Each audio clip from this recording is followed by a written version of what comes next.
አይሴጉል ጠፋች። ሰፈር ሞተ። ባባና ሰዎቹ ዘብጥ እያወረዱ ዛፈር በመጨረሻ ሞተ። ሰላም ውድ የቃና መሳጭ ቤተሰቦች እንዴት ናችሁ? እንዴት ቆያችሁልኝ? ዛሬ ደግሞ ተወዳጁን ተናፋቂውን አጓጊውን ድራማ ለልጄ ክፍል 57 ይዤላችሁ ወደ እናንተ ብቅ ብያለሁ። በዛሬው ክፍል እናንተ ለውድ ቤተሰቦቼ ይመጥናሉ ይሆናሉ የተባሉ አጓጊ ልብ አንጠልጣይ ምርጥ ትዕይንቶችን አካትቼ ተመልሻለሁ። ከእናንተ የሚጠበቀው ይህንን ቪዲዮ ላይክ አድርጎ መጀመር ብቻ ነው። ለቻናላችን አዲስ ሆናችሁ ሰብስክራይብ በማድረግ የቃና መሳጭ ቤተሰብ በመሆን አዳዲስ ምርጥ ቪዲዮዎች እንዲሁም ተወዳጁን ተናፋቂውን ድራማ ለልጄ ወደ እናንተ ጋር በየዕለቱ እንዲደርስ ማድረግ ይችላሉ። ላይክ ባረጋችሁ ቁጥር ደግሞ የምንለቀው ቪዲዮ በጠቅላላ ቀደም ብሎ ወደ እናንተ ጋር ይደርሳል። ስለ ሁሉም እስከ መጨረሻ ከኔ ጋር ስለምትቆዩ ከወዲሁ ከልብ እያመሰገንኩኝ መልካም ቆይታ ብያለሁ።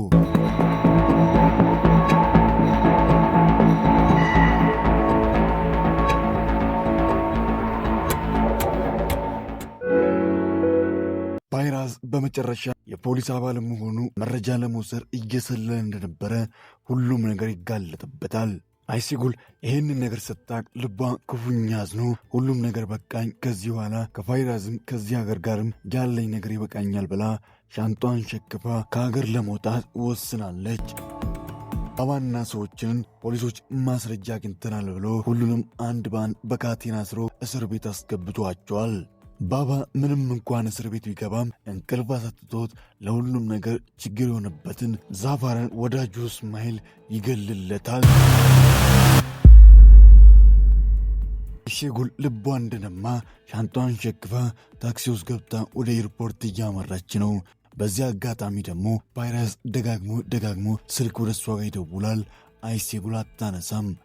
ፓይራዝ የአይሴጉል ጉዳይ ያስጨንቀው ወደ ቤቷ ሲመጣ የቤቷን አታክልተኛ ያገኛል።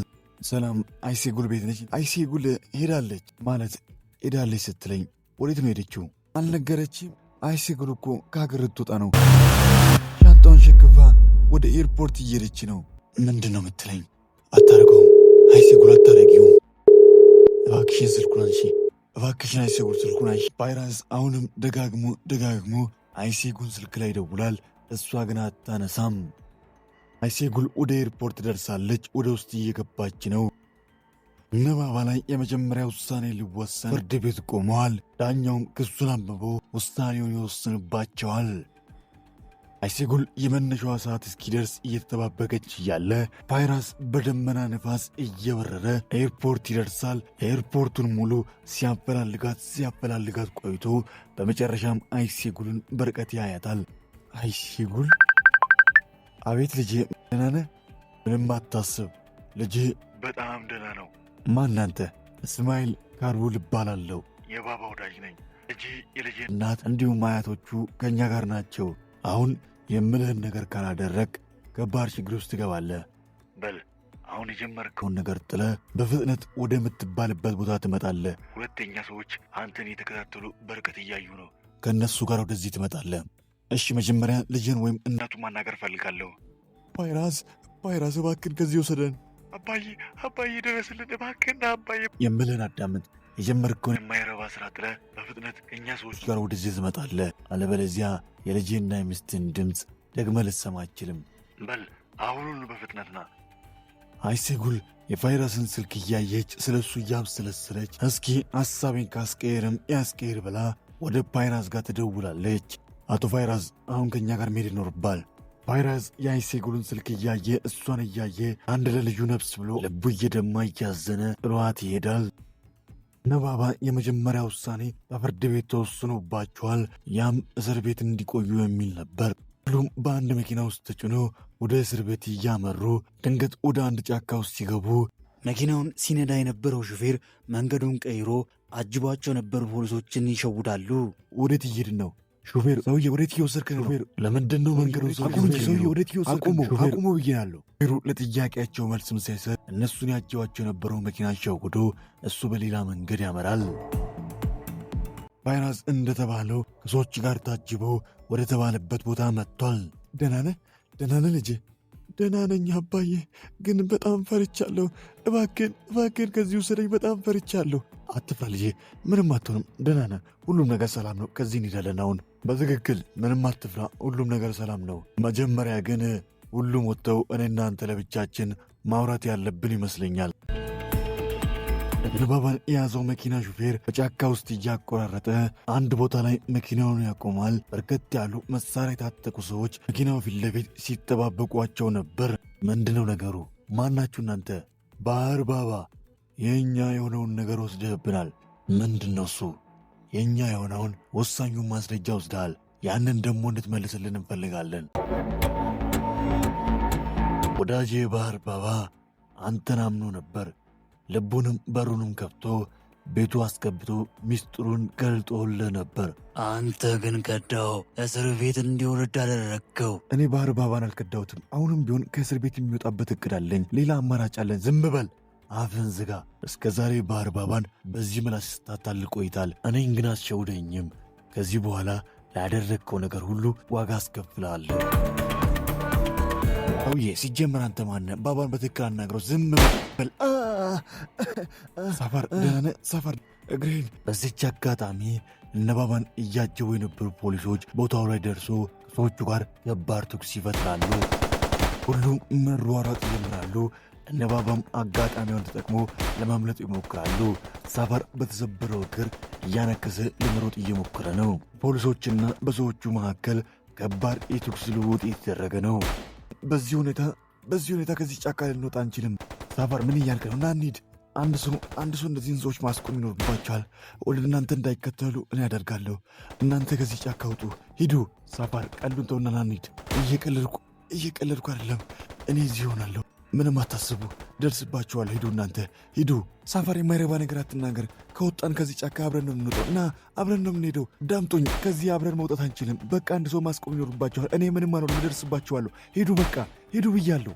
ሳፋር ራሱን መስዋዕት አድርጎ ሁሉም እንዲያመልጡ አንድ ራሱን ሰጥቶ ከሰዎቹ ጋር ብቻውን ሊጋፈጥ እሱ ወደ ኋላ ይቀራል። አይዞ፣ ልጅህና ቤተሰብህ ምንም አይሆኑም። አንተ ግን መሞት ግድ ነው። በል አድርገው፣ ግደለው። ትእዛዝ የተሰጠው ሰውዬ ሽጉጡን አቀባብሎ ፋይራዝ ላይ ለመተኮስ ቃታውን ለመሳብ ሲል ድንገት ከየት መጣ የተባለ የጥይት ውርጅብኝ ይዘንባል። ሁሉም ሰዎች መሬት ላይ ይዘረራል። ማንነቱ ያልታወቀ ሰው ከጣሪያ ላይ ሆኖ እያነጣጠረ አንድ በአንድ ሁሉንም ይገላቸዋል። ሳፋር ከሰዎቹ ከባድ ተኩስ ተከፍቶበታል። የቻለው አቅም ሙሉ እየተታኮሰ ነው። ወደሱ የሚመጡ ሰዎችን ሁሉ እየገደለ ነው። ፖሊሶችም ከሰዎች ጋር ከባድ የተኩስ ልውውጥ ላይ ናቸው። ጫካው በጠቅላላ የጦርነት ማዕከል ሆኗል። ሳፋር በተኩስ ልውውጡ መሃል ድንገት ወድሎ ይመታል። እንደምንም ብሎ የተኮሰበትን ሰው ላይ ተኩሶ ይገለዋል። ነገር ግን አሁንም በድጋሚ በሌላ ጥይት ይመታል። እንደገና የመጨረሻ አቅሙን ተጠቅሞ የተኮሰበት ሰው ላይ ተኩሶ ይገለዋል። እሱም በደረቱ መሬት ላይ ይዘረራል። እነ ሳዴቲና ባባ ከረፈረ ይደርሳሉ። ሳፋር ደህና ነህ? ሳፋር ንቃ። ሳፋር ተነስ፣ አይኔን ግለጥ። ሳፋር ልጄ እባክህን ጥለህ አትሂድ። ምንም አትሆንም ወንድሜ። ሳፋር እባክህ እንዳትሞት።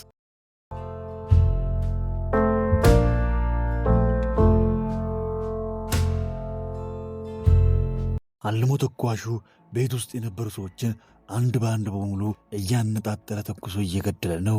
ራስ ቀና እንኳን ማለት ከብዶ ነፍስ አውጭኝ ብሎ ራሱን ደብቋል። አቤት ጌታዬ፣ አዎ ሁሉንም ገድያለሁ። ፋይራዝ ግን አልሞትም፣ በሕይወት አለ። እሱንም ንግደለው? እሺ ጌታዬ።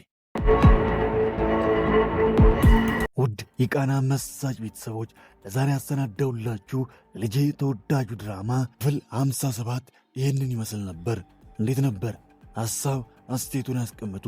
በቀጣይ ክፍል ምን ይከሰት ይሆን? አልሞ ተኳሹ ፋይራዝ ላይ ተኩሳል? ይገለው ይሁን? የሳፋር መጨረሻ ይሄ ነው ወይስ በእግዚአብሔር ታምራት ሊድን ይችላል? ባህር ባባ እነዚህን ሰዎች እንዴት ብሎ ነው የሚበቀለው? እቼጉል ትመለስ ይሆን? እነዚህና ሌሎች በርካታ አጓጊ መሳጭ ምርጥ ታሪኮች የተካተቱበት ምርጥ ክፍሎች ከፊት ይጠብቁናል። ሁሉንም አብረን በጋራ የምንመለከቱ ይሆናል። ለቻናላችን አዲስ ሆናችሁ ሰብስክራይብ በማድረግ የቃና መሳጭ ቤተሰብ በመሆን አዳዲስ ምርጥ ቪዲዮዎች እንዲሁም ተወዳጁ ተናፋቂው ድራማ ለልጄ በየዕለቱ ወደ እናንተ ጋር እንዲደርስ ማድረግ ይችላሉ። ቪዲዮቻችንን ላይክ ማድረግ እንዳይዘነጋ። ላይክ ባደረጋችሁ ቁጥር የምንለቃቸው ቪዲዮች በጠቅላላ ቀደም ብሎ ወደ እናንተ ጋር ይደርሳል። ስለ ሁሉም እስከ መጨረሻ ከኔ ጋር ስለነበራችሁ ከልብ እያመሰገንኩኝ በቀጣይ በቆንጆ ክፍል እስክንገናኝ ክፉ አይንካዎት፣ ደግ አይለፎት። አገሬ ሰላም ትሁን።